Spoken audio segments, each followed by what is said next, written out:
Good morning. The July 21st Finance, Native Communities, and Tribal Governments Committee meeting will come to order. Thank you, we've taken care of it at the time. It's 9:30 a.m. I'm Dan Strauss, Chair of the committee. Will the clerk please call the roll? Councilmember Kettle. Here. Council President Hollingsworth. Present. Councilmember Saka. Morning, here. Vice Chair Rivera. Present. Chair Strauss. Here. That's 5 present. Thank you. We have all council members present, and we have a busy meeting today with 9 items on the agenda. First, we have a presentation from the Indigenous Advisory Council and a briefing on reappointments. We have a presentation on the City of Seattle's progress on the Tribal Nations Summit commitment areas, and we have our first briefing on the mid-year supplemental budget package. If there is no objection, the agenda will be adopted. Hearing no objection, the agenda is adopted. And I'm going to confirm with Ledge IT, because I know that we changed the sign-in link. Can you confirm that there are no public comment registrants virtually present at this time? There are no virtual public comment registrants at this time. Thank you, Mr. G. And can we confirm if there are anyone in person? Nobody's in person. So we are going to open and close the public comment period and move right on into our first agenda item. Clerk, will you please read items 1 through 6, and you can read the short title of items 1 through 6 into the record, please. Item 1, Indigenous Advisory Council Annual Update. Item 2, reappointment of Jackie S. McCormick as member, Indigenous Advisory Council for a term to July 31st, 2028. Item 3, reappointment of Jeremy Takala as member, Indigenous Advisory Council for a term to July 31st, 2028. Item 4, introduction of the reappointment of Derek Bellegarde as member, Indigenous Advisory Council for a term to July 31st, 2028.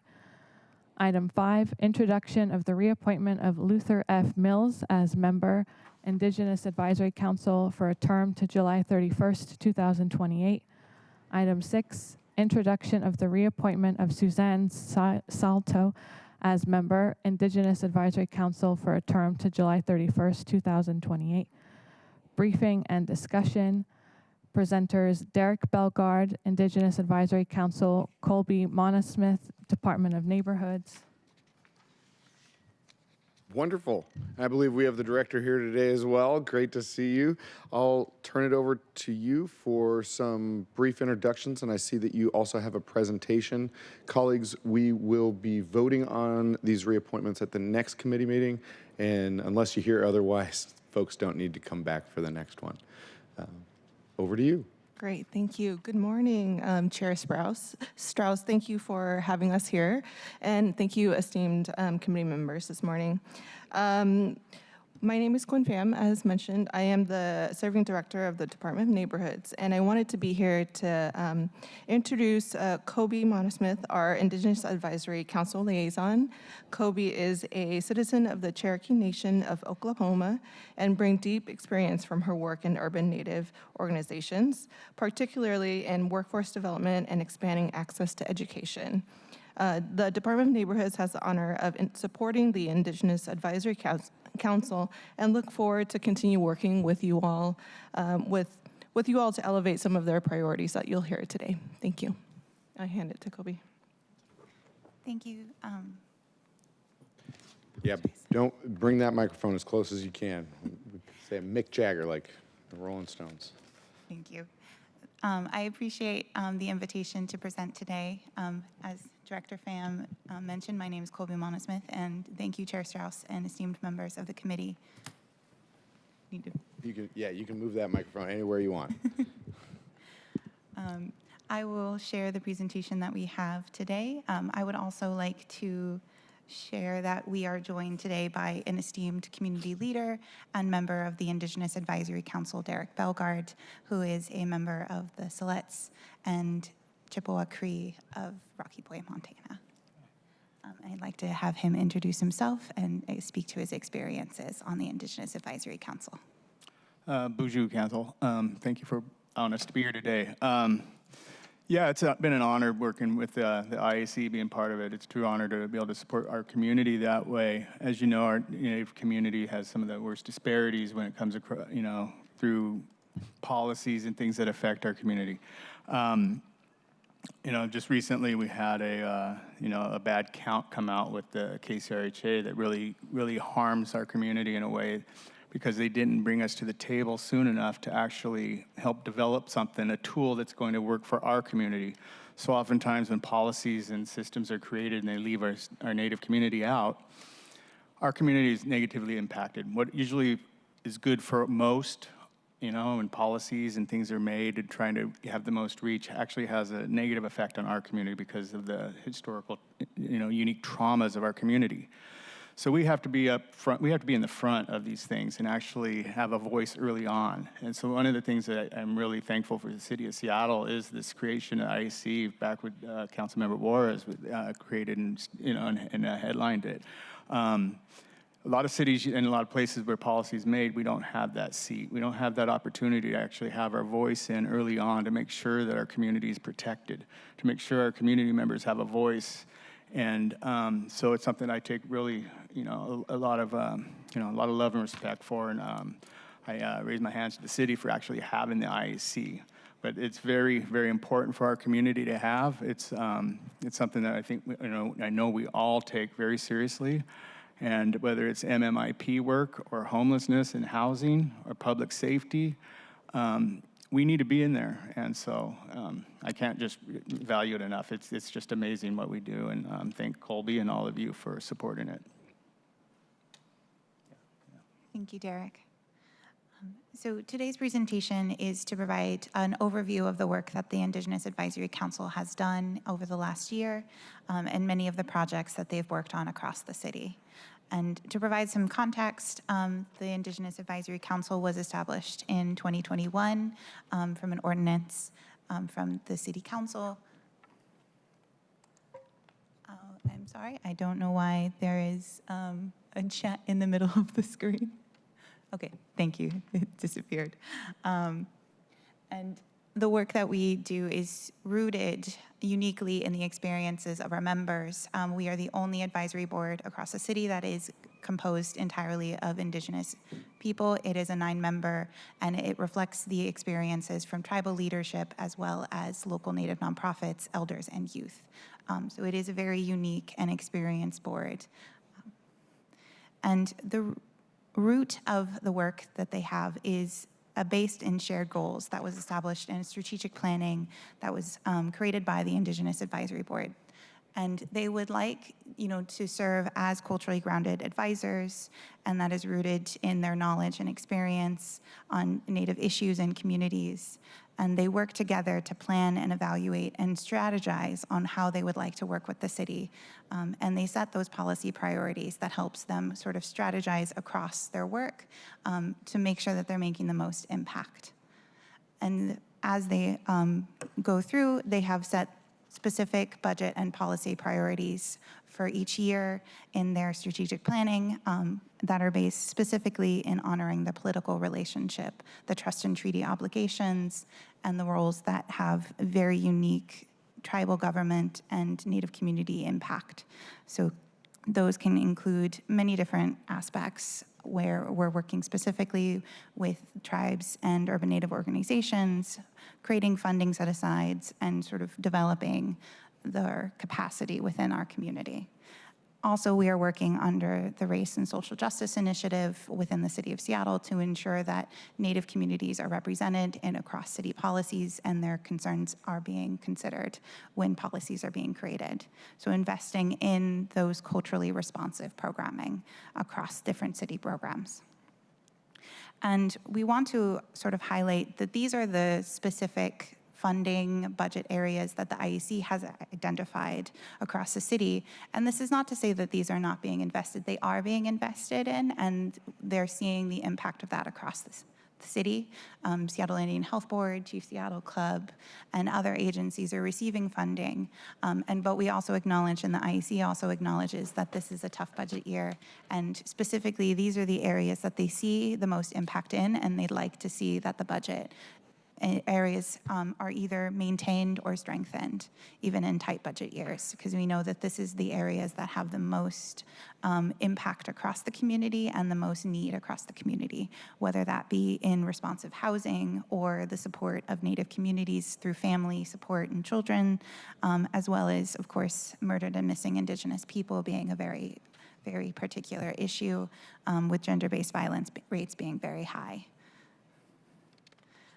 So I'd like to highlight some of the work that they have done and the accomplishments of the Indigenous Advisory Council and the partnerships they've made with different departments. Specifically, we'll start with the Department of Education and Early Learning, because as they had worked in previous years on the Families Education Preschool and Promise levy engagement, there has been an underrepresentation of Native communities in that engagement, and the Department of Education and Early Learning acknowledged that, came to the Indigenous Advisory Council last year, over a year ago, and initiated conversations with them on how they can improve that engagement and how they can bring in more perspectives on Native communities into that levy and that implementation plan. And that has led to the Indigenous Advisory Council working with Native community organizations such as Seattle Indian Health Board, the Urban Native Education Alliance, as well as a sort of wraparound support programming across different organizations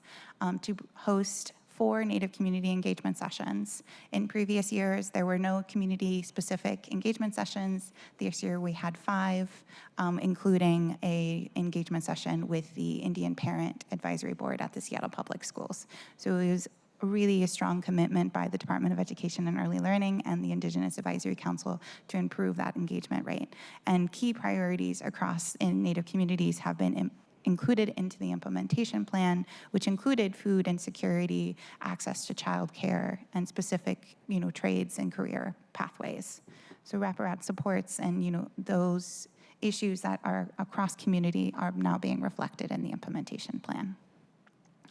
Additionally, in FIFA planning, there was a lot of concern, particularly because human trafficking is a very key issue in tribal and Native communities. And the Indigenous Advisory Council recommended that there need to be more communication around FIFA preparations across intergovernmental agencies with tribal governments as well as the community.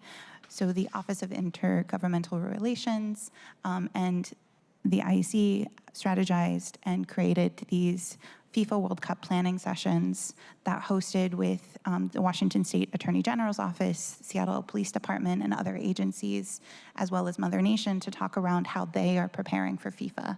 And it led to a stronger coordination between different agencies, the city, and the Washington State government.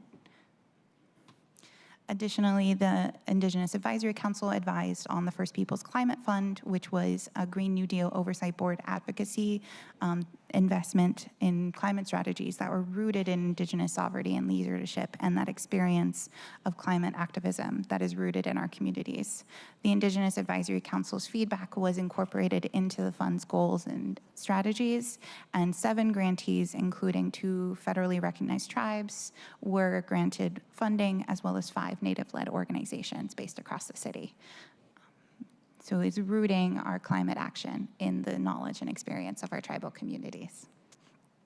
Additionally, in a similar policy, the Seattle Parks and Recreation worked with the Indigenous Advisory Council on their native plant policy and wanted to include more comprehensive and inclusive traditional ecological knowledge and really rooting the Indigenous values into that planning. That resulted in provisions to source materials from tribal enterprises, Native-owned businesses, and really rooting the work in our cultural values and ethnobotanical understandings of our environment. Similarly, the Green Seattle Partnership Strategic Plan worked with the Indigenous Advisory Council in several feedback sessions to inform their own strategic planning, and that has also included commitments to advance relationships and ecological knowledge sharing between tribal nations and urban Indian organizations. So again, rooting our environmental impact in the knowledge of the people who've been here the longest and who know exactly how to work and live in this community. And more exciting work that has continued across the years, the Indigenous Advisory Council works on Indigenous Peoples Day planning and provides direct investment into intertribal community-led activations and celebrations across the city. And these have continued for multiple years. Some of our notable, of course, are in United Indians of All Tribes Foundation's annual event at Daybreak Star. Hummingbird Indigenous Family Services have done multi-day regalia workshops and celebrations with youth and family, really rooting that cultural knowledge back into the community and ensuring that Indigenous Peoples Day is a community-led celebration. This year, we are excited to announce that there are 4 agencies who are interested in hosting, and it will not be just a single day celebration. The agencies are actually looking to host multiple days across the week in short of essentially making Indigenous Peoples Day an Indigenous celebration across the whole week in October. And more details about those events will be coming out soon. Of course, the Indigenous Advisory Council led and assisted with the Tribal Nation Summit and worked very closely with the Office of Intergovernmental Relations to ensure that is being a successful event that happens biannually. And additional information, of course, will come in the later presentation from OIR. And there is, of course, a YouTube video highlighting the Tribal Nation Summit of last year and the work that occurred and the importance of that event that we highlight and would recommend everyone watching. But not up next, and exciting news for this year, is that we are indigenizing civic engagement as the root of our 2026 engagement, and we are bringing community into City Hall. We're hosting 2 events in August 2026. We will be hosting a group of Native youth at City Hall in partnership with the Urban Native Education Alliance. They will be receiving a tour and be working on learning more about the city government and how they can get involved, as well as the career pathways, so we can bring their engagement and experience into the city. Additionally, in September 2026, it will be a full day event. We will have a civic engagement day at City Hall where we're bringing community in for a full day of workshops, interactive activities, networking, bringing the community city together to bridge those gaps and bridge those relationships so that the urban Native community feels represented and seen and has a better understanding of the city. So we are partnering very strongly with Seattle Urban Native Nonprofits, which is a coalition of several urban Native organizations across the city to ensure that the day is being planned and organized around community priorities and interests. And we're just seeking to increase the understanding of civic processes across all of these events. And this is led particularly from the Indigenous Advisory Council's leadership. And I would like to highlight it back over to Derek if he has any other additional reflections to share. Yeah, I mean, a great presentation, Colby. Yeah, I think it speaks for itself, all the great things that we've been doing, and we look forward to doing more. Yeah, any questions? So many. I'm excited to get into the conversation, and so I just want to check with my colleagues before I dive in with you all. Yeah. Colleagues, if you have questions about the IAC's annual presentation to the committee, and we should probably start doing it more regularly, every quarter or so, just to see how progress is being made, because what I notice, usually we have a 7-slide rule in the committee, just the amount of information any one person can take in at one time. We've got 14 slides today, so that means that we at least need 2 of these meetings every year. But I'll open it up to my colleagues to see if you have questions, and then I can start ticking through some of these slides. If we've got enough time, I'd love to watch that video. I see Vice Chair Rivera has her hand. Good morning. Thank you, Chair, and thank you all for being here. And of course, I love the Department of Neighborhoods. Shout out to all the staff that's in the audience. Super appreciate you all. And I'm so lucky to get to work with you as the department is under the committee that I chair, and happy to see you here at Finance today. I don't have a question, Chair. I really just wanted to say that I very much appreciate the update. There's so much work going on, and we don't always hear what's going on. And so I really appreciate having this presentation so we can all hear and know all the great work that the IAC is doing, and more importantly, how community is getting folded into all the work that's happening here at City Hall. That is really important. If we don't know about it, we can't talk about it, and we can't help uplift it. So I really appreciate you all coming here today. And Director Pham, I really appreciate you being here, because it just goes to how important you view this work, that you came here today to be here for this presentation as well. So thank you. I know we will be meeting later today, and I'm really excited to touching base. There's so much great work that Chief Seattle Club is doing, and just close to here and up in Lake City, and really appreciate all the work that you're doing. So I wanted to mention that and call that out as well. Thank you, Chair. Thank you, Councilmember Rivera. Colleagues, any other comments, questions? I see Councilmember Kettle. Thank you, Chair. I finally got my computer system issues resolved just in time to check in. First, thank you, Mr. Bellegarde, Ms. Mountasmith, and Director Pham for being here today. Mr. Bellegarde, I take on the point about learning about things before rather than after. That is a enduring, chronic need of city government, and that's one reason why. And we're in this transition now that I've been reaching out different ways for, involvement with what we call right now Portal Park in Belltown. And to really build on, by the way, the work of the Elliott Bay Connections project that really, I think, I'm not an expert, but I think did a great job of incorporating native aspects into the new park, Myrtle Edwards and Centennial.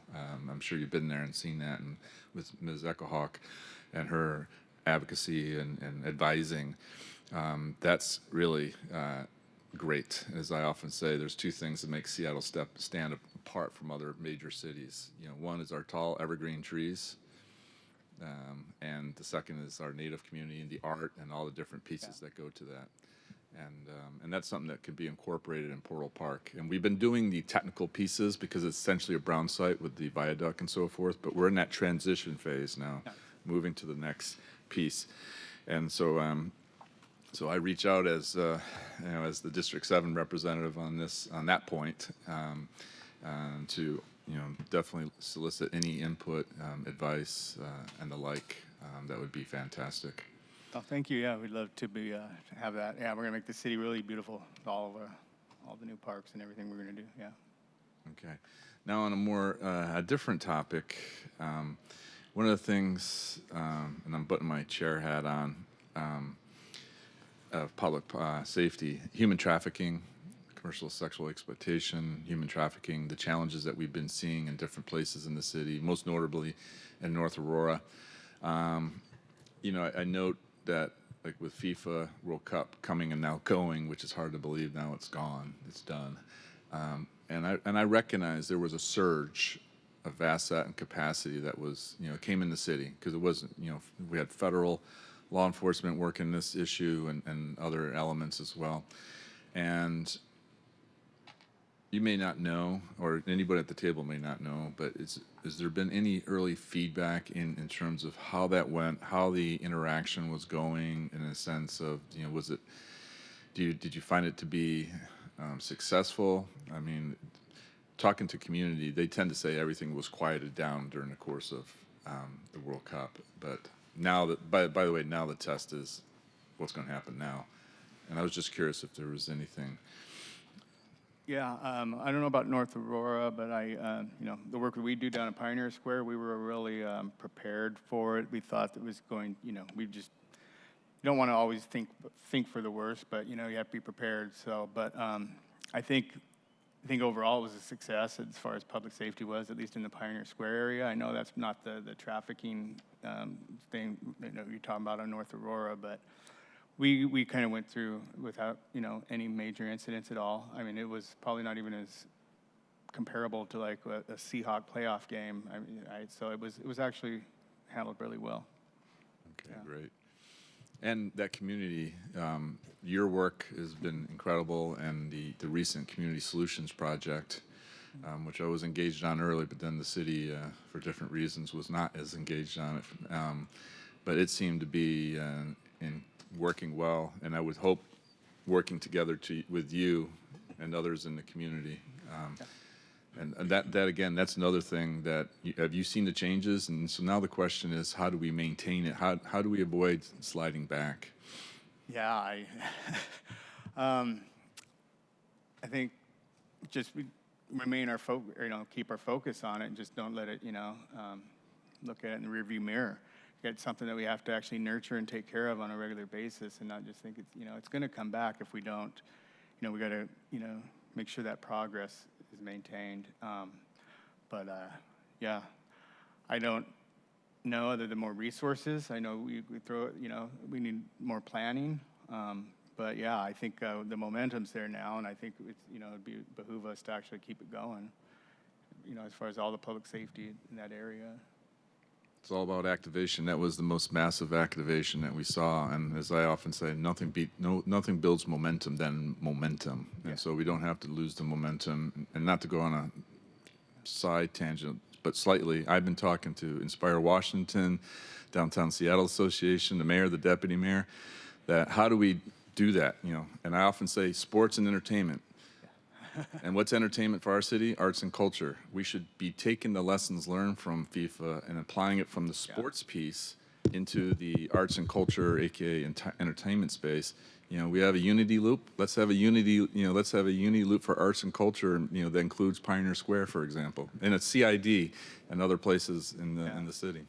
Yeah, because what was going on at Occidental during the FIFA experience was just amazing. The vibe and everything around it, which actually, it helps create safety. It helps create, just keeps things cleaner and more vibrant. So, we just need to do more of those type of things throughout the different neighborhoods that are having issues.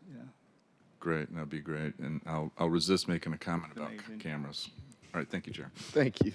Thank you. Colleagues, any other questions? Otherwise, I'm going to ask us to go back to slide 5 to talk through some of these budget priorities. We are in the Finance, Native Communities, and Tribal Governments Committee, and so you are well-placed, well-timed for this part of the discussion.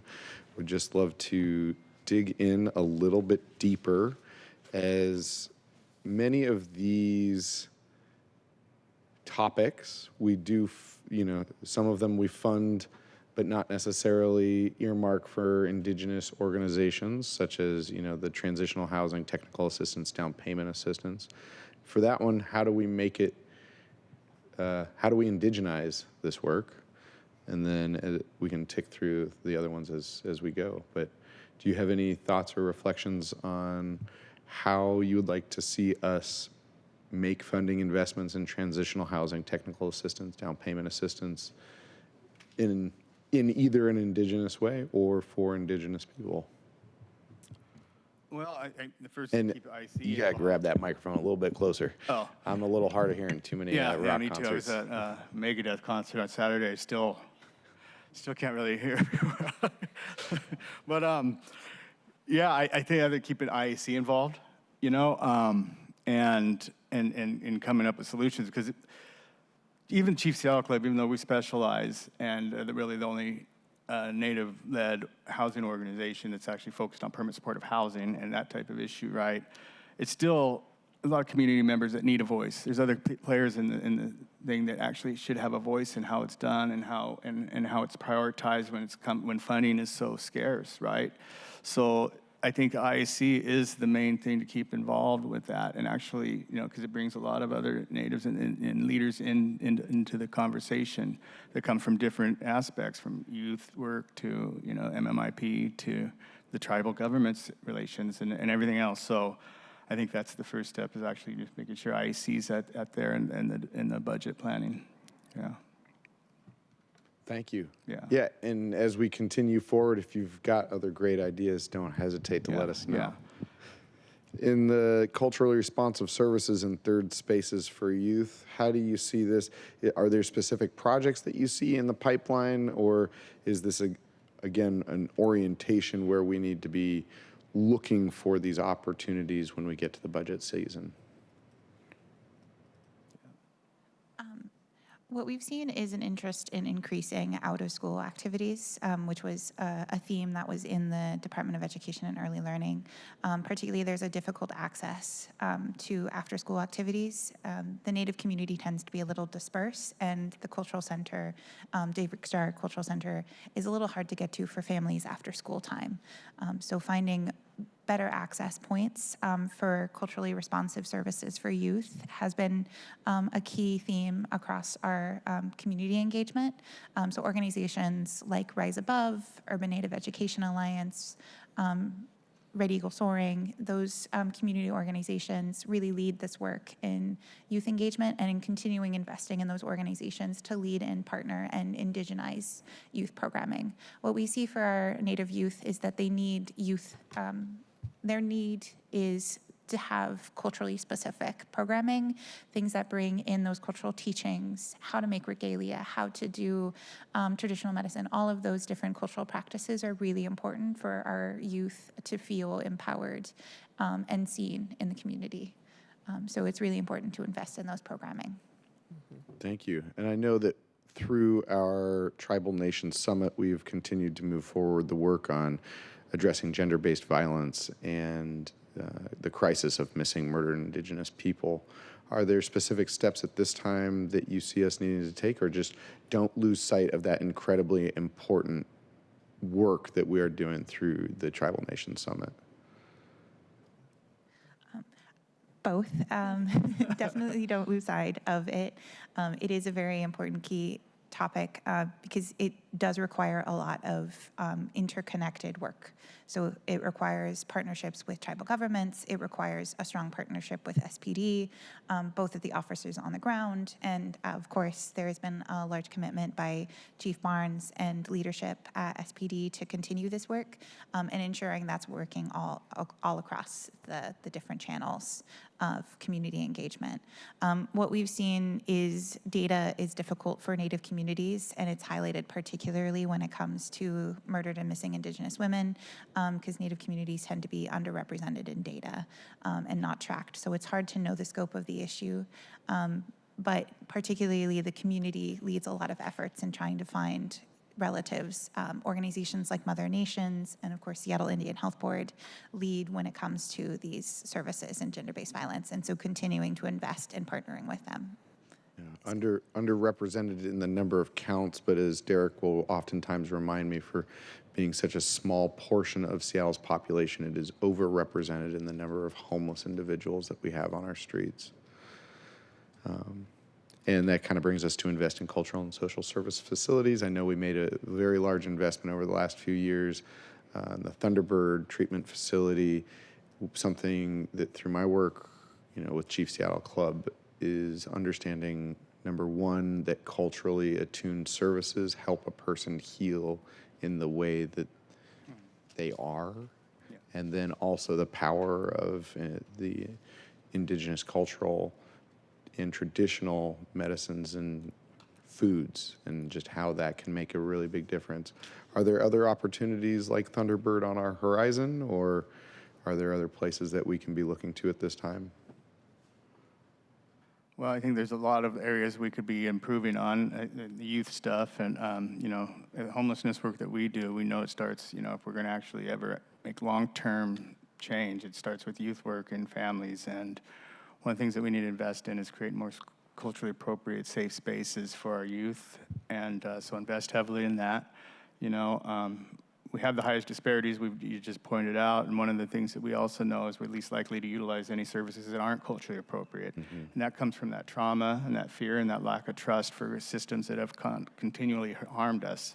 So if we're going to get people, even when somebody needs some help, if you have youth at risk that you want to get to a positive basketball program, it's got to be a culturally appropriate one where it creates a sense of belonging for our people in our community. Same way shelters, if somebody's chronically homeless in the street, they're not going to go to a shelter if it's not culturally appropriate, because it doesn't feel safe, it doesn't create a sense of belonging, a place a place that's theirs. And so anything we could do to actually just create and help those things that happen, whether it's through the art, as Kettle was talking about, Councilmember Kettle, or whether it's through the staffing, or whether it's through just the actual programming and in itself, whatever. But it's got to be culturally appropriate. Yeah. Yeah, I'll just kind of tack on to what you were saying about trauma because it's something that I think we hear a lot. Folks can be, all people can be skeptical of going into health services or into shelter, anything like that.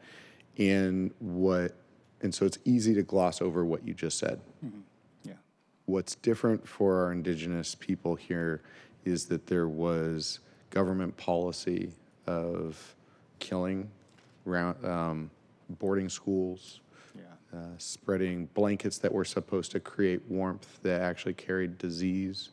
And I just bring that up, colleagues, because that is the difference between the group of people that we're trying to serve and everyone else that's on our streets, because there's just that added layer of distrust, of skepticism that has to be addressed. And the only way we can address that is by being culturally appropriate and Indigenous-led. Like which? And Well said. Yeah, it comes back to our conversations for a long time over, Derek, of time doesn't heal wounds, actions heal wounds, and these culturally appropriate health services are exactly what that is. On slide 6, I'll just say I'm glad that the FEP levy has you involved now. This goes back to why it's so important that we have consultation at the outset of any program, not something to come back to afterwards. But hey, if we messed up, then I'm glad we're back. I'll tick on to slide 7 and just call you out again, Derek. At the Tribal Nations Summit, you mentioned the importance of having tribal or culturally appropriate policing during FIFA down in Pioneer Square, having shared some pretty scary stories of times when there was not culturally appropriate policing, not on the behalf of the police necessarily, but because of fans and people got a little too excited, but that there wasn't the understanding of how important your space was.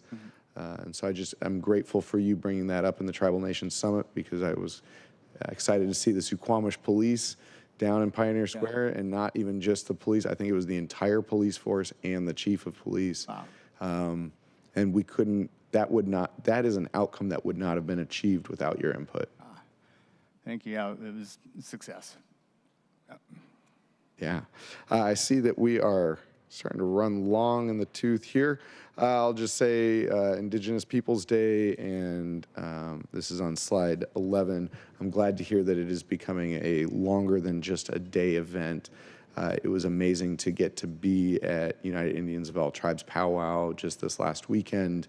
When I was growing up, there was no camping. Now the whole field is camped for the weekend, and then there's tent camping, and it's just amazing to see and it was discussed that takeover was not a point in time. It is living, breathing today.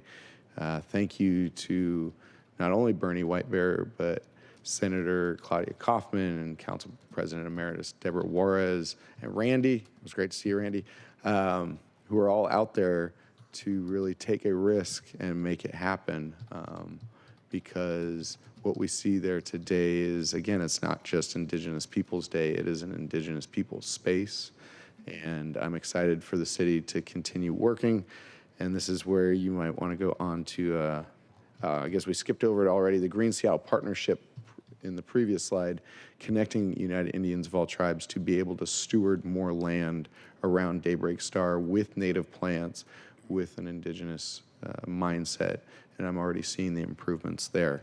I'm going on long. I'm going to call on Councilmember Kettle. Is that new hand? No, old hand. So all that to say, before we speak into the IAC reappointments, if we are able to play that video, I don't know how long it is, but if it's... sorry, wrong direction.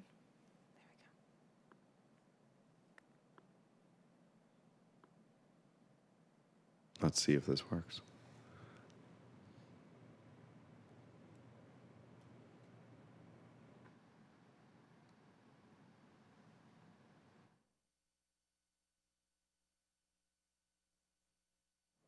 I'm afraid I don't hear the sound. It's not on And it's not showing up there. So. Well, for everyone watching online, Legistar has the link to the presentation, which has the link in the presentation. Maybe we'll send it around as well.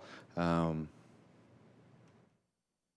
going to be talking about the Tribal Nation Summit in just a minute, so I don't think we'll, this is a good video, but I don't think we'll miss anything there. Just grateful to have this presentation with us today. If you want to, Fixed it. 2 minutes. Still can't hear the sound though.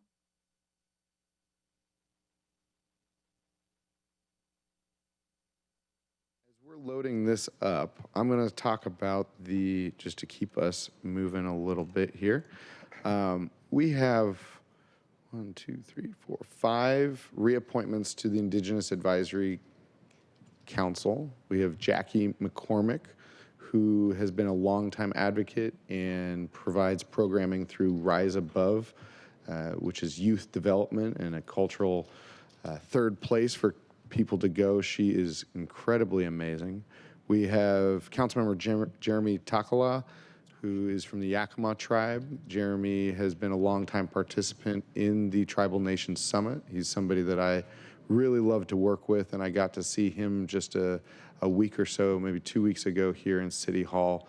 The thing that I love about Jeremy is you can see and feel his smile from across the mountains. I can feel you looking at me right now, council member. We have Derek Belgard sitting here at the table. Derek and I first started working together when Colleen Echohawk was CEO of Chief Seattle Club, and I worked for a council member. And this is where I start edging into District 7. Please don't get mad at me. It was amazing to get to work with you then and to see as you grew into the CEO's shoes, and now it feels like, it's an old hat.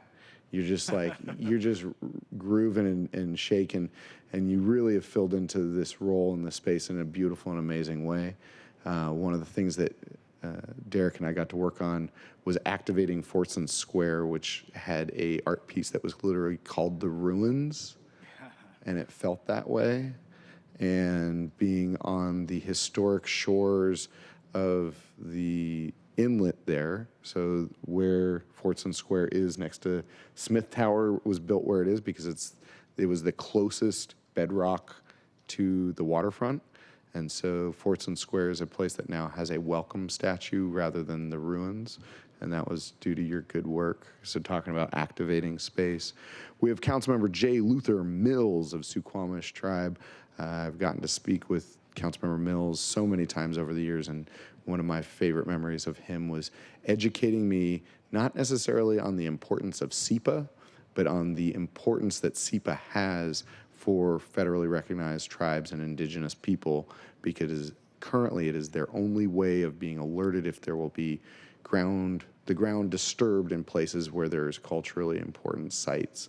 Those are held privately because it's not our business, and the only way to ensure that land disturbance isn't doing something really bad to a culturally significant place is through this tribal notification, and the only process we have today is SEPA.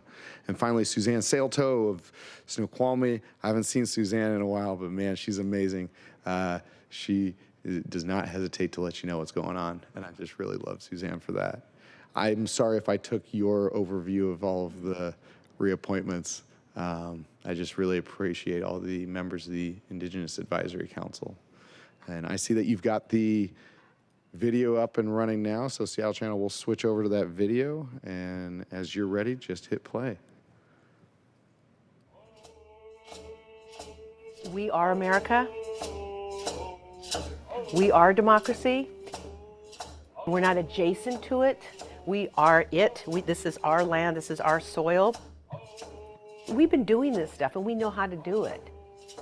There's something about a staying power that we have is tribal governments that go beyond the fact that we have to use the term tribal government. Because at the end of the day, it's about kinship. So, yes, everybody, I just want to welcome you to the second Tribal Summit. Look around. because there is no other city where you're going to see city officials, the chief of police, other city staff at the table with tribal leaders. Which is sacred to the tribe. No other place. Knox, Sisison Squatch, Greg Hitchcock. This is one of the most interesting events I've actually been to as a tribal leader. We're often told about what governments are doing and how everything they do is supportive of the tribes, but rarely do they listen.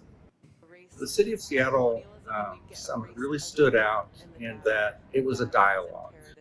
For us to be visible. Especially in the last summit, the mayor made it clear that the department heads needed to make commitments to how they were going to address the questions that tribal leaders raised. This is going to be a sensitive topic, 'cause I know all the issues that we have for the city of Seattle, they don't stay within the city limits, right? Water doesn't stay here, pollution, homelessness, income disparity, discrimination. My tribe's a little bit further away, but a lot of the events that happened in the Puget Sound region affect everyone. You know, it's important to all citizens of all tribal nations that make Seattle their home to see how the cities and governments can work with our tribe. I think they should walk away that this is good governance, that their tax dollars are being spent well, and that Seattle is putting our money where our mouth is, that we're not just doing land acknowledgements. I really want people to see that Native American people have a way of knowing that is incredibly emotionally sustainable and lovely and intuitive, and that they should learn from.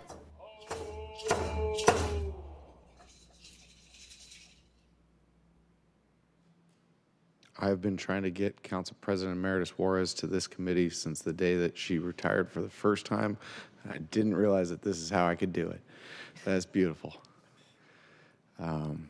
Colleagues, we are running a little bit long, so I'm going to just check to see if the panel has anything else. And I'm going to give you last word to the panel. Councilmember Rivera. Just very quickly, Chair, I wanted to underscore something from the video because I think it goes to the part of the conversation today is Director Dwayne Chappelle with the Department of Education and Early Learning was at the summit.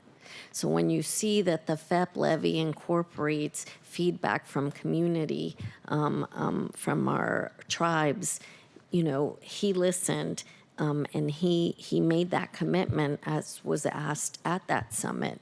And so I just really think it's important to uplift that this is happening. And I am very grateful to Deal for listening and for engaging, and obviously the Department of Neighborhoods as well. So thank you, Chair. Thank you. I'll end with this, which is the same. This is what I said at the powwow this weekend, which is thank you to our elders, thank you to our veterans, thank you to our drummers, thank you to our singers, thank you to our dancers. And this last weekend, thank you to Andre from the Parks Department that has been putting on powwow from the Parks Department side for 23 years. Some people don't even stay in jobs for 3 years, and he's been putting on powwow for 23 years. And so thank you to, and I said it this weekend, thank you specifically to Bernie, but also to Senator Kaufman and Council President Emeritus Juarez for their work to make this a living, breathing moment and place in our city. So with that, I'm going to turn it over to you for last words, and then we're going to vote on the appointments. I did steal your show there with their backgrounds. Sorry about that.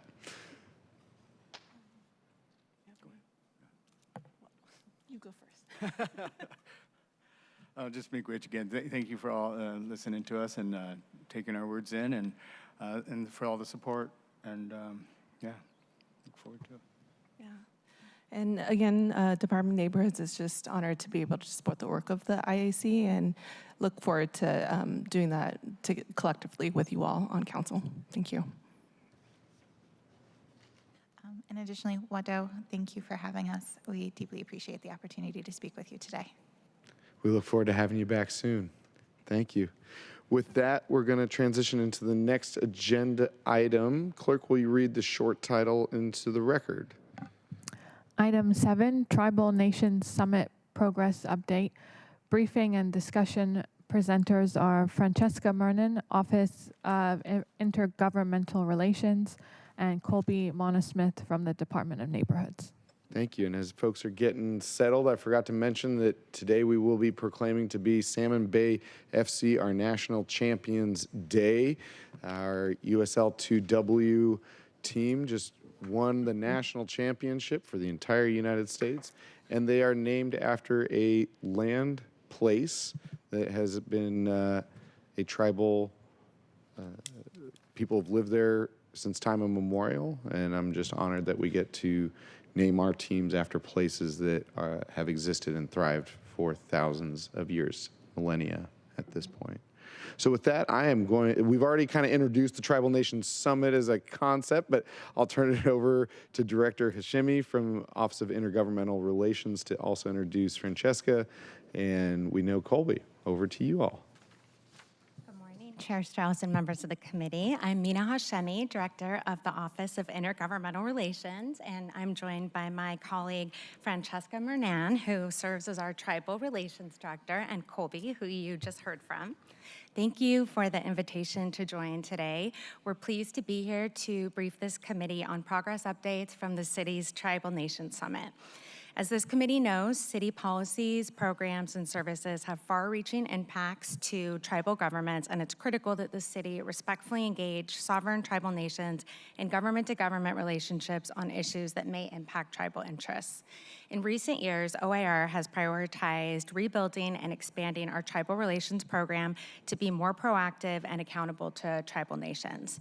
A cornerstone of this work is the City of Seattle Tribal Nations Summit, a citywide event led by OIR in partnership with Department of Neighborhoods and city departments, the mayor, and the council. The summit provides an official opportunity for the city to identify actions and outcomes to uphold the sovereignty and treaty rights of federally recognized tribes and to build partnerships, strengthen coalitions, and truly listen.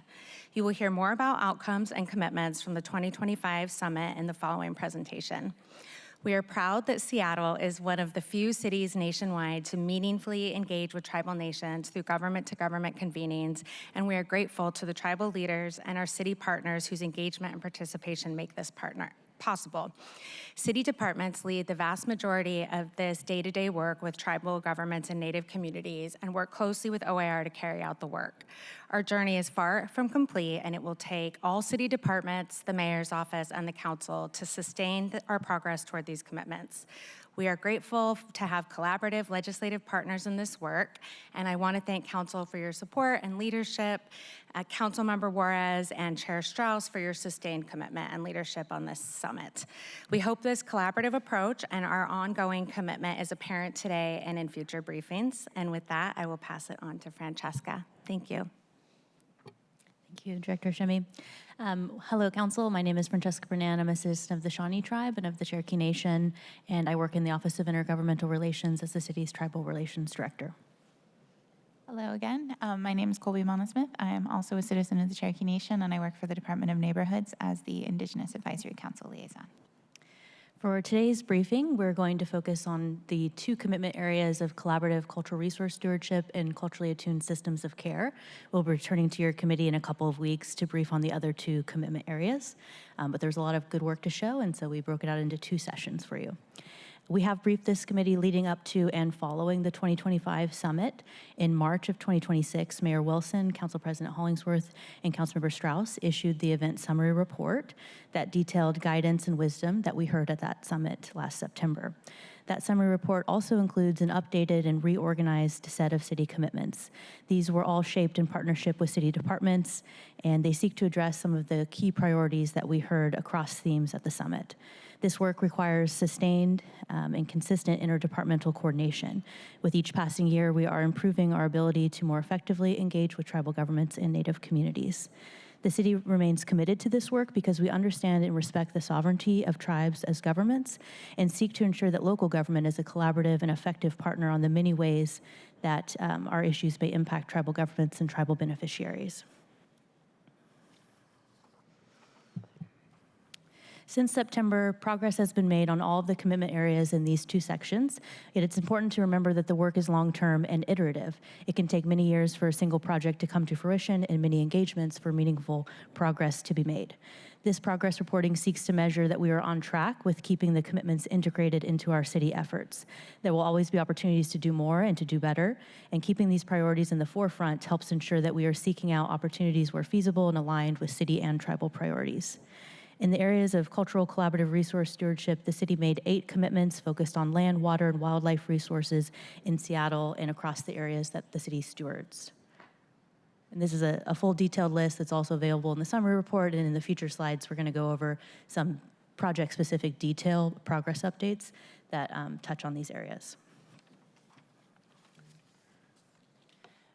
And in the areas of culturally attuned systems of care, the city has 10 commitments focused on improving services to American Indian, Alaska Native, and Native Hawaiian residents, particularly in the areas of family and youth services, violence prevention, health and human services. And as you can see, these are also all ongoing and on track. And now to shed some light on these tables, we're going to feature a handful of project updates across the city. It's a small sampling of what's underway, and we included our most notable moments of progress since last September. Some items have already been shared in your briefing from the Indigenous Advisory Councils, and other will appear in our upcoming presentations. First, we'll start with the hydroelectric project relicensing. This past June, City Light filed an amended license application with the federal government as part of their process to relicense the Skagit River hydroelectric projects. This included an application on the Skagit Project Comprehensive Relicensing Settlement, which was a historic agreement with tribes, federal, state agencies, and other licensing partners that will guide the future of the Skagit project. In addition to that settlement agreement, the City Light negotiated separate individual agreements with the Upper Skagit Indian Tribe, the Swinomish Indian Tribal Community, and the Soxswaddle Indian Tribe. These agreements provide financial compensation to tribes, promote tribal employment and education programs, fund cultural centers and administrative buildings, and commit to energy efficiency investments on tribal land. The settlement is a result of years of negotiations with all of these partners and agencies and reflects our agreed path forward for managing shared resources in the Skagit River watershed. Together, we've developed a blueprint for restoring salmon runs, honoring treaty rights, addressing climate change, managing flood risk, and delivering reliable, renewable energy to the region. For tribal fisheries, the Seattle Public Utilities Cedar River Hatchery is a long-term commitment to account for blockage of sockeye salmon passage upstream of the Cedar River. The utility maintains working relationships with fish coast managers, which include the Muckleshoot Indian Tribe, as well as the Washington Department of Fish and Wildlife. And in 2026, there is collaborative efforts with the tribe to enhance adult sockeye storage. So it is an ongoing partnership. More locally, additionally, the city is supporting tribal fisheries impacted by Seattle waterways. Seattle has 5 salmon-bearing creeks, plus other streams that are historically or currently support other fish.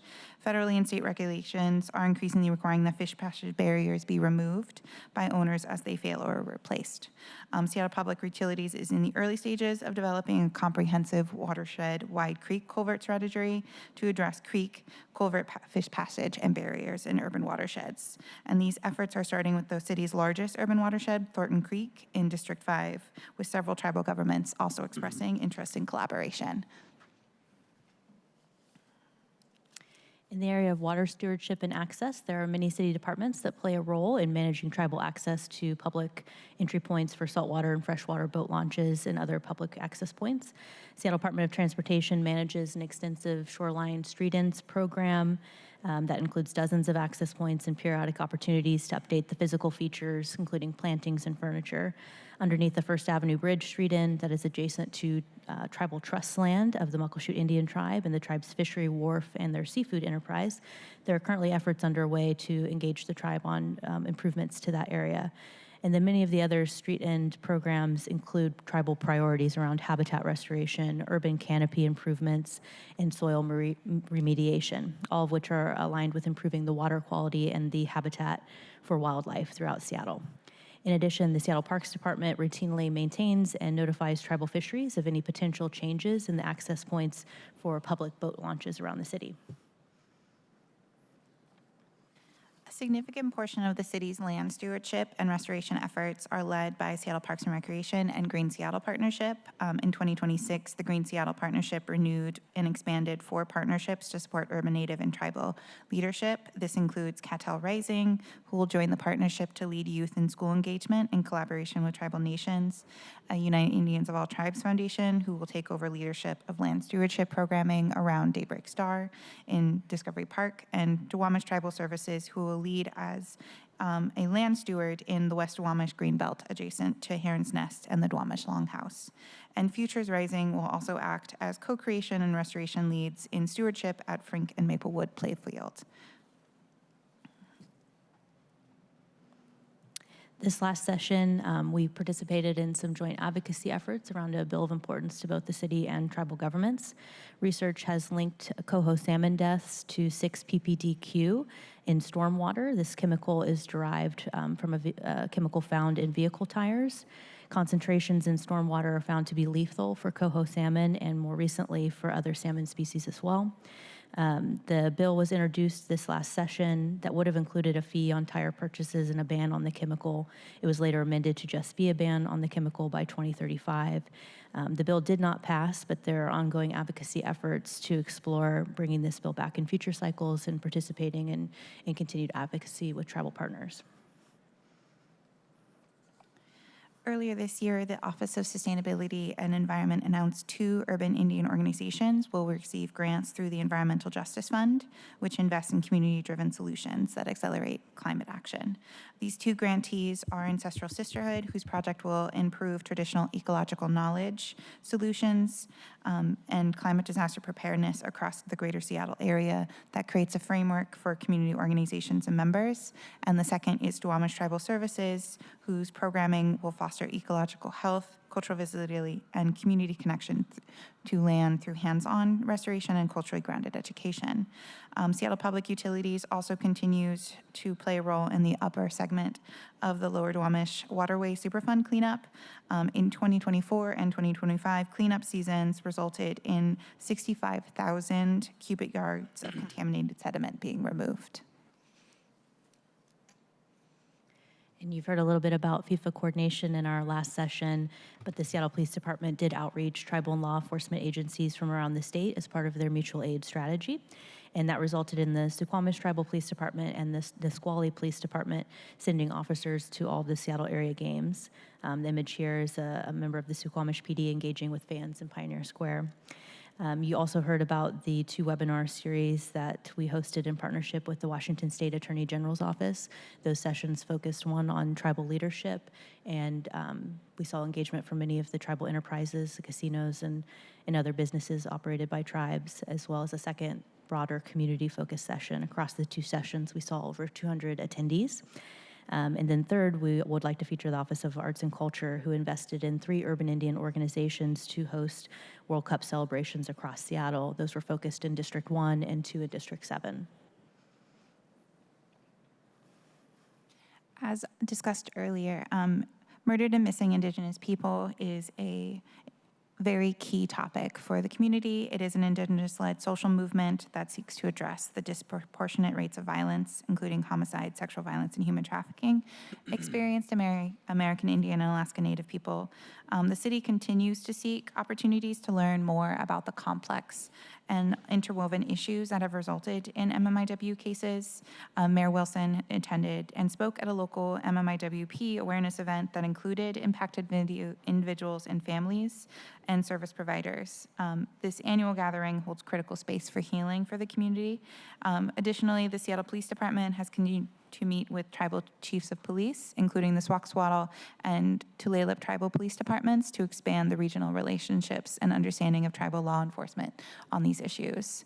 Chief Barnes and command staff also attended the 2nd annual Tribal Chief of Police Leadership and Counter-Drug Conference to network and also seek greater understanding of tribal priorities statewide, including updates from the Washington State MMIWP task force. Several city departments are also providing grants that support capacity building, planning, and/or construction of facilities that are operated by urban Indian organizations. Seattle Indian organizations operate affordable housing, healthcare facilities, sites for youth and elder programming, and cultural facilities. A few notable updates on these investments. The Office of Planning and Community Development selected Duwamish Tribal Services to lead the Native Youth Past, Present, Future project, which will serve urban Native youth. Office of Housing funded the latest in a line of affordable housing and shelter at Chief Seattle Club. Sweetgrass Flats added 84 units of supportive housing for individuals that experience chronic homelessness. The Office of Housing provided 2 community self-determination grants to Chief Seattle Club and Seattle Indian Services Commission to support capacity building for within these agencies as well. To round out some of our updates, we'll share a deep dive into behavioral health service expansion.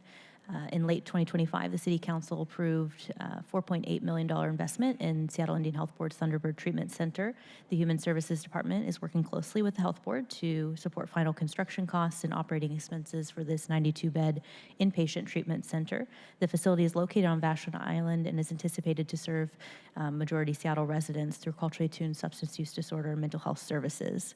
In addition, the mayor's accelerated shelter surge has resulted in the Human Services Department engaging several tribal and urban Native healthcare providers to inform behavioral health strategies in emergency shelter.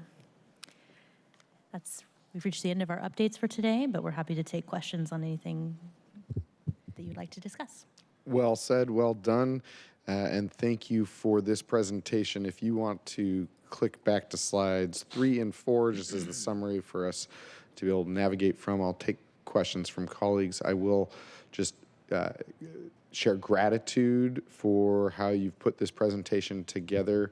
One thing that I'd love to do in partnership with you and the team between now and next year's Tribal Nations Summit is continue refining how we demonstrate or consider success, because a lot of these are ongoing and perpetual, right?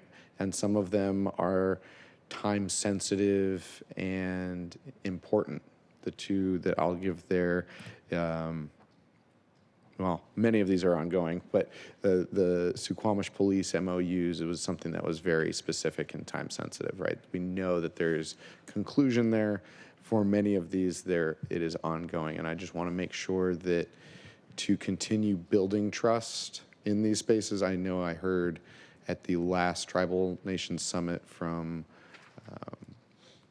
Chair Donnie Stevenson of Muckleshoot to say, I'm sorry if any of you are feeling weird, like we're not jumping to get in, to believe you, because again, there have been millennia of distrust, hundreds of years of distrust built, and so it takes time to regain that trust, and progress only moves at the speed of trust. And so I just want to make sure that this is amazing, because we did not get to this level of detail between the last 2 tribal summits, and so I'm just really excited to have this before us, and I'm excited for the next presentation.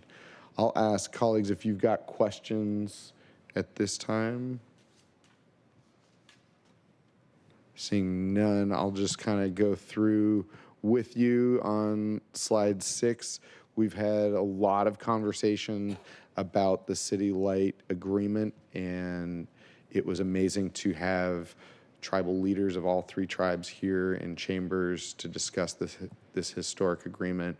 I'll put the pin in it here, which is, colleagues, I would like to take this committee on the road to Skagit County next year so that we can meet in Skagit County at a mutually agreeable place for all 3 tribes, so that we can get a little bit more in depth in the conversation of the process, the outcomes, the plan, and the work that we have ahead of us to really implement this $4 billion 50-year agreement, because I can tell you by the end of the agreement, I'm not going to be around anymore. Actually, I could be, but unlikely. And so, this is really a moment for us. When the tribes came to our chambers, I think they had a total of 15 minutes to discuss a 50-year agreement. And so, colleagues, get excited. We're going to Skagit County next year. In tribal fisheries, just connecting down, You know, as a Nathan Hale High School graduate on Thornton Creek, I can remember the first salmon that came back, and luckily that was over 20 years ago now. And it has just been amazing to get to see the improvement in that watershed and how Seattle Public Utilities has really gone above and beyond the Meadowbrook. We always just called it the flood zone. I don't know. Ed, what do they call it down there? Down by Meadowbrook? Anyway, sorry, putting him on the spot. But just to say, through all of that work of, again, reclaiming this land to be what it was naturally is good for everyone. It's good for the orcas. It's good for our kids. It's good for us and our elders. Sorry, I'm just kind of ticking along because I know we're taking quite a bit of time. Water stewardship and access. This is really important because that First Avenue Bridge shoreline street ends that street end, I believe that there's also a boat ramp there.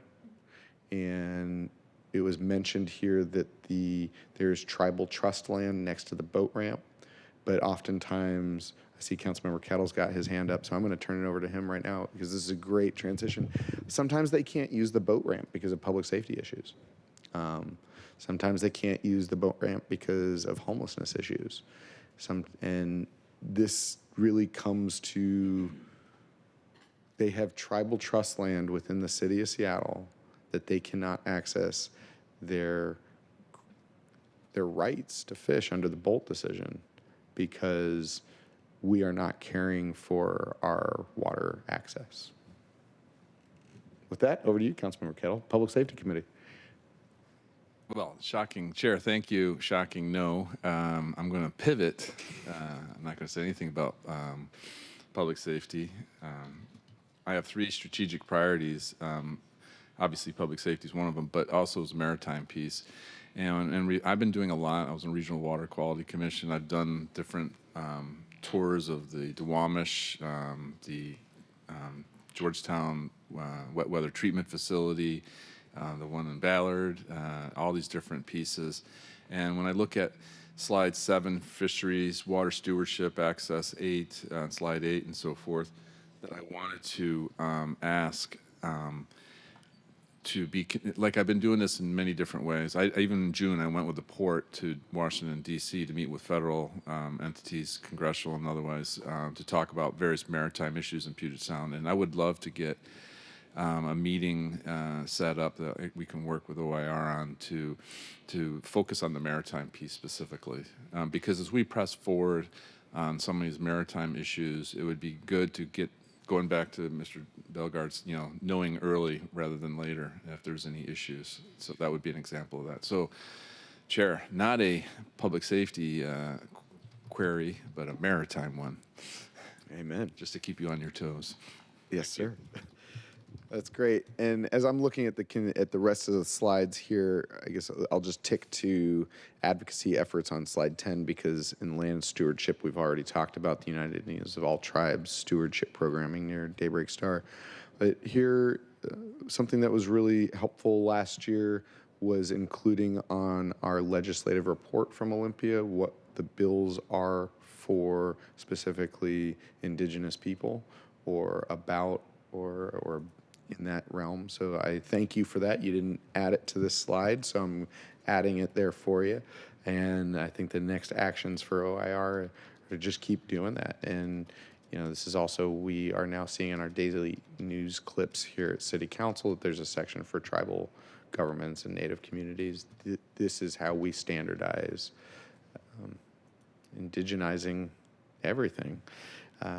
Just ticking through on my own, we've talked a little bit about environmental justice efforts. We've talked about FIFA, missing murdered Indigenous people, Native-led facilities through the work that Derek Bellegarde is doing there at Sweetgrass, and we've talked about Thunderbird treatment services already in the last presentation. So sorry, I guess that stole a little of your show as well. So with that, I'm going to check with colleagues. Any final questions here? Comments, and then I'm going to turn it over to the committee table for you all to have last word. Thank you, council members, and thank you, Chair Strauss, for having us today. We welcome the opportunity to, I think we're back in 2 weeks, to continue this conversation. Yes, thank you. Thank you, Chair Strauss and members of the committee. We look forward to sharing our next update with you soon. And in the meantime, please don't hesitate to reach out if you have any questions or if there are ways we can support your offices. We look forward to our continued work together. Fantastic. And I know that you all are excited to go on our field trip to Skagit as well. Well, with that, we're going to move on to the next item.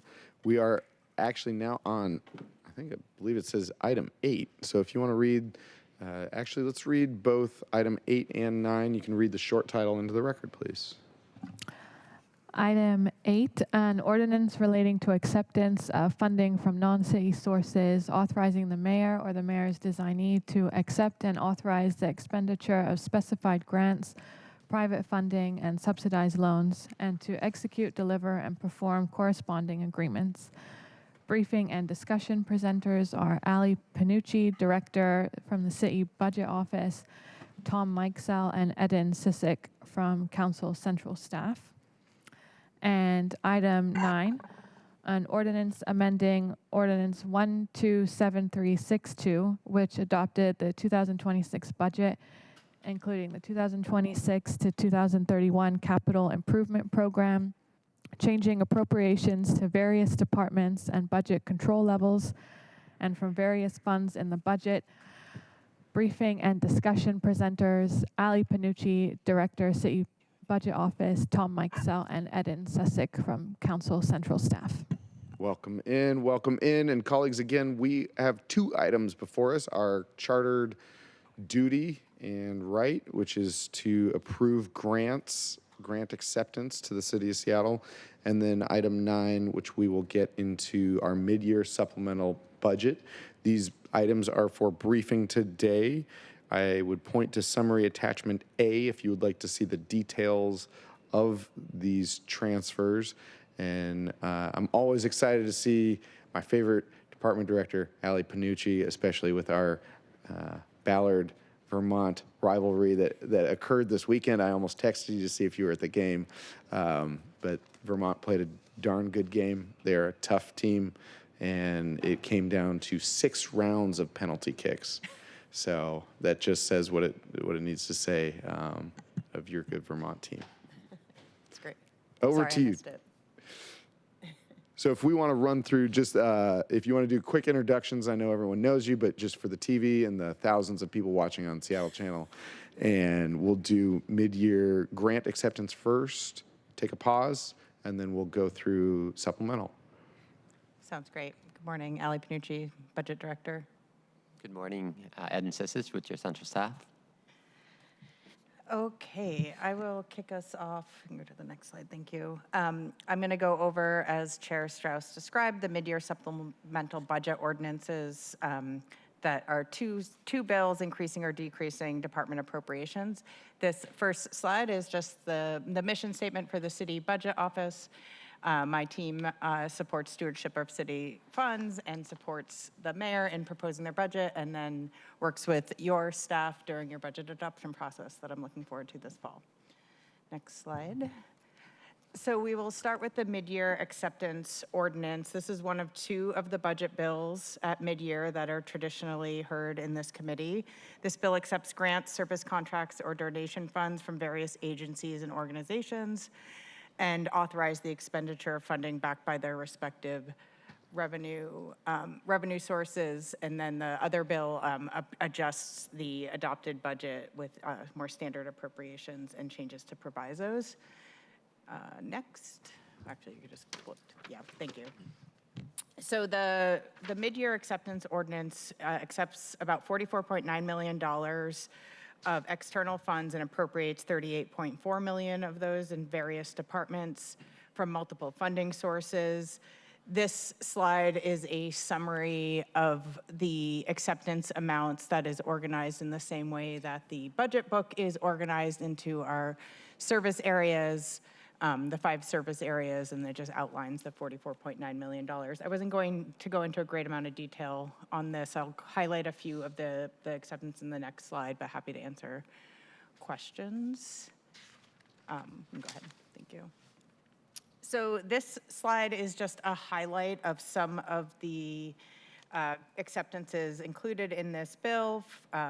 For example, it includes accepting $5.2 million from the King County Parks Levy for capital costs for the Memorial Stadium redevelopment. There are a number of grant acceptances, primarily from King County Natural Resources Department, that's supporting many projects in parks throughout the city, some funding for ongoing support of the monorail and Seattle streetcar, and some specific funds that were allocated to Seattle to help support some of the World Cup items. And another one I'll highlight is an award to support SDCI's share of a multi-departmental grant from the Federal Emergency Management Agency. This grant provides funding for outreach and engagement work to incentivize resilient investments in unreinforced masonry retrofits. SDCI is working with the Office of Emergency Management on this, and there is a match associated with that award that will be provided by staff hours that's already appropriated in the budget. I wasn't going, in the interest of time, going to go through each of them, but I will happily take questions if the chair would like me to.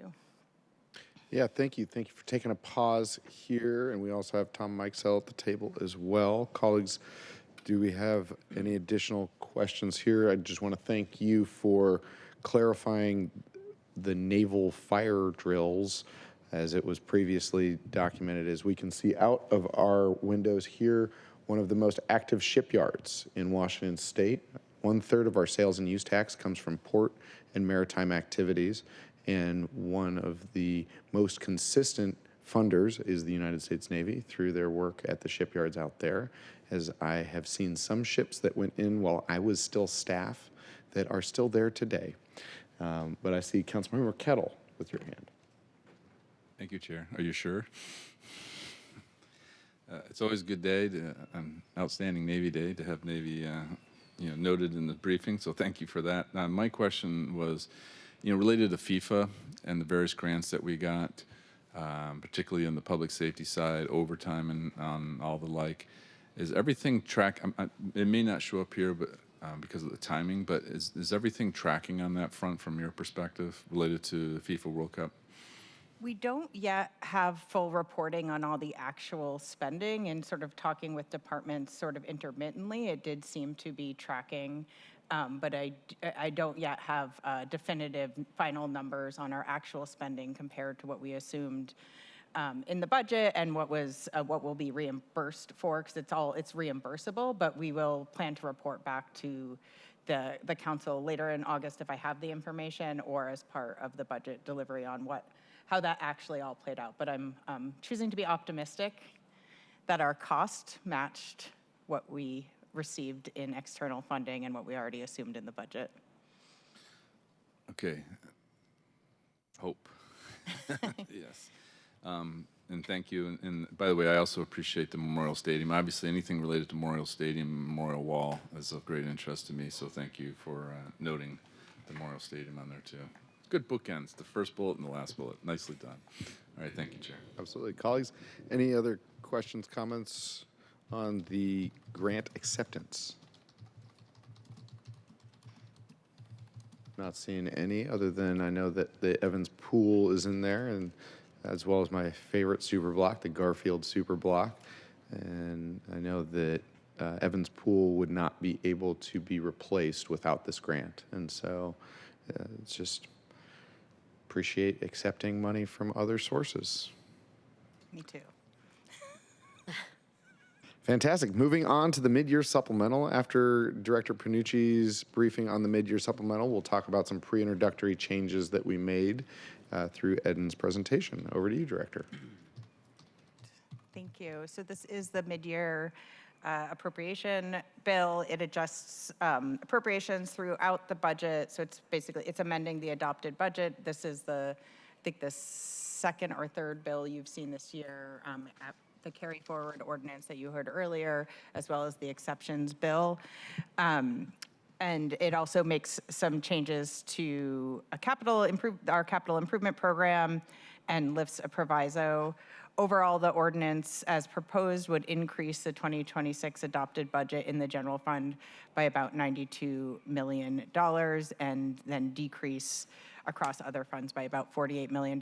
So you have two tables in front of you on the screen. The blue table is sort of a snapshot of what this bill does and is kind of organized like how we organize our financial plans. So on the revenue side, this bill includes about $8.7 million of new revenue that supports some of the appropriations. It appropriates $94.5 million of general fund, and net across all other funds, it's a decrease. There's a number of technical corrections and sort of abandoning capital appropriations that carry forward every year. So it's for a net impact of about $36 million, and tried to highlight the sort of changes ins and outs, so you could do that math if you were tracking along at home. And this is just meant to be a snapshot of sort of the overall impact compared to what you all adopted in November. And then from a general fund perspective, what I really wanted to highlight here is there's about $2 million of revenue assumed in this bill in general fund. It increases general fund expenditures by $94.5 million. When you just see that number and you know that we are confronted with a significant deficit, it's kind of eye-popping. However, most of that was already assumed when you all were adopting the budget last year. Much of that money was held in the planning reserves, which is not appropriated, but they're expenditures that we anticipate are likely to hit in the current year, but we do not yet have enough information. Contracts haven't been settled to appropriate. So the majority of that is really the implementation of the SPOG and SPMA contracts that were finalized after the adopted budget. And so that includes sort of retro payments for previous years, as well as increasing those departments' budget so they can pay people consistent with the contract. So overall, the net impact to the general fund through this ordinance is $500,000. Next slide. Before we move on, I'm just going to take a pause here because when Director Panucci worked here at Central Staff, we worked together in what I call multi-year budget reform in practice and procedure. And the 6-year look back was procedure, and this demonstrates practice of content today. And I say that because when I took the budget chair role, I believe that there was $270 to $290 million in a structural budget deficit. That number has ebbed and flowed over time, which is why we put a date stamp on any of those charts at any point. And a couple of the things that I have seen in your time here at City Hall, Director, was also I believe the exceptions ordinance has dramatically decreased over the time that we've worked together, from skyrocketing numbers to, I think it was $2 million this year, maybe a little higher. But, you know, we have dramatically reduced the amount that departments are overspending in any given year, meaning that we are, through procedure, becoming more accurate with our budget, and then through practice, we are being more accountable to hold them to it.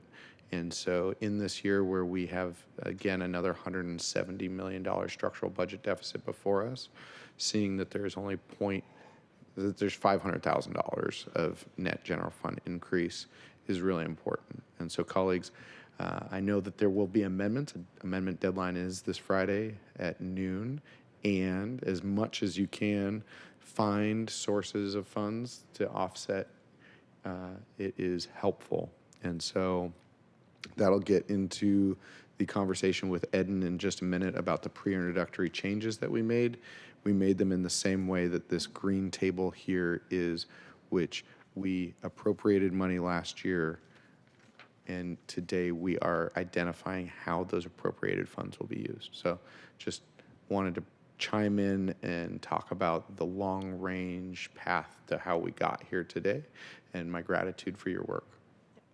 Thank you. I appreciate the partnership, and should also thank the two people sitting on either side of me who worked alongside me on much of that work when I was on Central Staff, and the team in the budget office, as well as your leadership and others across the city. It's really takes everyone being committed to address this problem in order to get to a more stable place. Okay, next slide is just, in a lot of ways, just more words describing the same numbers I just went over. It highlights a few of the major drivers in this bill in terms of those general fund increases, including as I mentioned, the labor agreements. It appropriates the first half of a $5 million commitment to support the Seattle Chinese Garden capital campaign, and the second half you'll see in the budget, working with Chair Strauss very closely. Other labor agreements, it makes an important start to an investment in replacing our Seattle License Information Management, or SLIM system, which is very important for managing our tax and regulatory fees. The main piece that will have an ongoing impact to the general fund is the addition of an assistant city attorney in the law department. That was a request, and I know many of you have been in conversation and worked on this with the city attorney and in previous work to work on extreme risk protection orders. So that's just a highlight of the general fund appropriations. Keep moving. Okay. And then this is just a snapshot of some of the changes in other funds. One item I wanted to highlight was an investment in Seattle Center to support the World Cup activities. That money is from the Jumpstart Fund, and it was underspent from last year in the Office of Economic Development, so in the economic revitalization character. This was an important investment to allow some of those free events at Seattle Center during that incredible weeks of events, as well as the Drive Clean Seattle Fleet electrical vehicle infrastructure. That was an opportunity to avoid debt financing some project because there was some unanticipated underspend. So that is just a highlight.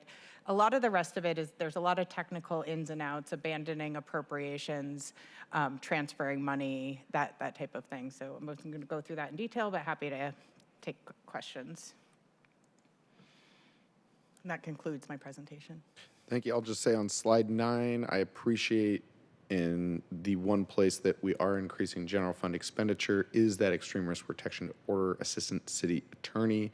This assistant city attorney will be working on making sure North Aurora becomes a safer place to live, be, transit through, everything, all of the above, with her ability to use the extreme risk protection orders to take the guns out of the hands of very dangerous people who are harming themselves and others, ensuring that there is due process to address that constitutional right, and this is the process to do that with. And so I just really appreciate she put the hard press to me to fund this in the mid-year supplemental, and I'm just glad that the mayor's office did so that we didn't have to bring an amendment. So appreciate you there.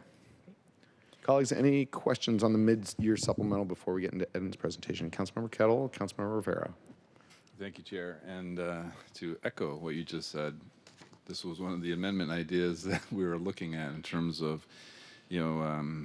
increasing the ability for the city attorney to work with the King County prosecuting attorney, and in terms of what's happening across our city, but most specifically North Aurora. So I just wanted to echo my chair and his comments on this point, and I do support that very much. Thank you. Fantastic. Thank you. Vice Chair Rivera. Thank you, Chair, and thank you for being here. I feel like it's the same crew that's been here since I've been here, and I very much appreciate the continuity, and you, Director Panucci, now and your new role still get to sit with us and help us. So I appreciate you and your work. Chair, I'm just going to say this is a lot of the information to present. We're sort of like, I feel it's a little bit of a speed dating situation with the presentation of these. So I'm going to ask for a formal meeting so we can really sit down and go through this. I have some concerns about some of the budget items that we present in committee. And as far as I feel when we get the budget projections, we're always assuming that there's always the pessimistic scenario. But then if you look at the adopted budget versus the actual budget over the last few years, we've done better than than we've anticipated. So we've added more things. So I feel like we're constantly coming up short. And so I intend to dig more into the adopted versus the actual versus the projections, so that I have a better understanding of where we're at with our city budgeting, because we keep talking about the structural deficit, but I do think that if you look over the last, I don't know, handful of years, or certainly since COVID, I think our budget has come in better than what we anticipated, what we projected, but we're including more things into the budget, and so it looks like this deficit, yes, it's a deficit, but it's because we're including more things. So anyway, all that to say, I intend to dig more into the information, and Chair, I'm gonna ask and suggest that we look at in addition to the projections, we look at the adopted and the actuals over the last number of years to really see how our budget has been over the last few years, because I think those numbers are really helpful to compare year to year, not just the projections and the adopted. Thank you. Well said. And colleagues, I always recommend a one-on-one briefing with budget items, because yes, in this presentation, it is a bit high level. I'm currently on page 11 of 45, 46, 49 pages of explanation of how this budget is working. And so this is how I will know what, if any, budget amendments to bring this Friday. So you're absolutely right. Well said. Colleagues, any further questions here? If not, we'll move into Eden's presentation about the pre-introduction changes that we made to support the work we began last year with the Southeast Seattle and Central District Reinvestment Fund. Over to you, Eden. Good morning again. My name is Eden, for the record, with Council Central staff. I have 2 slides. So last fall, during the budget process, Council adopted Ordinance 127356, which created a new fund called the Central District and Southeast Reinvestment Fund. And via a separate council budget action, appropriated a total of $1.35 million from the general fund into that new fund, into a finance general reserve. With a purpose to support programs and projects that promote equitable development, cultural preservation, and community-led revitalization in the Central District and Southeast Seattle neighborhoods. So this council pre-introductory change moves a total of $1.2 million from that finance general reserve into the specific departments, including arts, human services, parks, Department of Neighborhoods, and Office of Economic Development. And I can give the council president an opportunity to provide additional context, or can move on to the last slide and then we come back to this if, or whatever your preference is. Let's take a quick pause, see if there's questions, comments about the appropriations within the Central District South Seattle Reinvestment Fund. Fun fact, South Seattle was its own incorporated city until it was annexed in 1907. Council President. Thank you, Chair, and just sending some gratitude. Thank you to the Mayor's Office for getting this in the pre-introduction, and to our central staff and the new Chair for your work on this as well. So really appreciate it, and thank you to the colleagues who voted on this last year, setting up this fund as well to help the community. So thank you. Fantastic. No further comments here. We'll click on to the next slide. This is giving a little bit, I'm not going to steal your show, but a little bit of overview. Depending on time for our next committee meeting, Director Panucci and I have been working together and discussing how we begin previewing the budget process for this year with some structural conversations, kind of to Vice Chair's point here. And so depending on that amount of time for the next presentation, we'll determine how in-depth we get in that one conversation, and there will be a number of committee meetings between now and the fall budget session to dig into it. And with that, back over to you, Eden, and Director Panucci, if you'd like to share any other words on that. All right, so just some reminders and dates. Second briefing and vote on both council bills, 121252 and 121253. The mid-year grants, the mid-year supplemental is scheduled for August 4th. Finance Committee. All amendment concepts are due by the end of this week, so please reach out to me and your central staff and my central staff colleagues if you have potential amendments to discuss. So July 24th. If the legislation is voted out of committee, it will go to, both bills will take place at the August 11th City Council meeting. And relatedly, in terms of budget legislation, the mayor's proposed budget is expected to be transmitted in late September and will likely include a year-end supplemental and a year grants acceptance and appropriation bills. Director?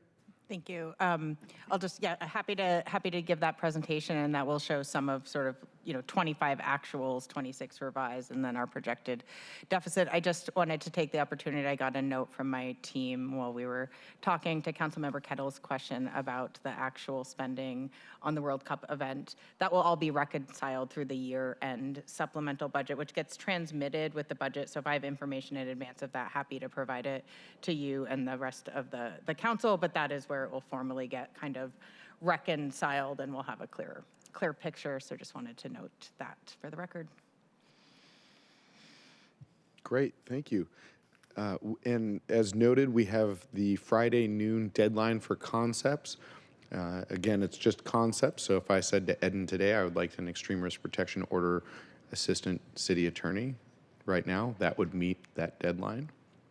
And that will give central staff enough time next week to develop that proposed amendment. My request is, if possible, please do identify the funding source in which you're coming from so that we can continue the work like we did with Central District and Southeast Seattle Reinvestment Fund, as well as the work that Director Panucci did with the general fund this year. We're trying to stay on track there.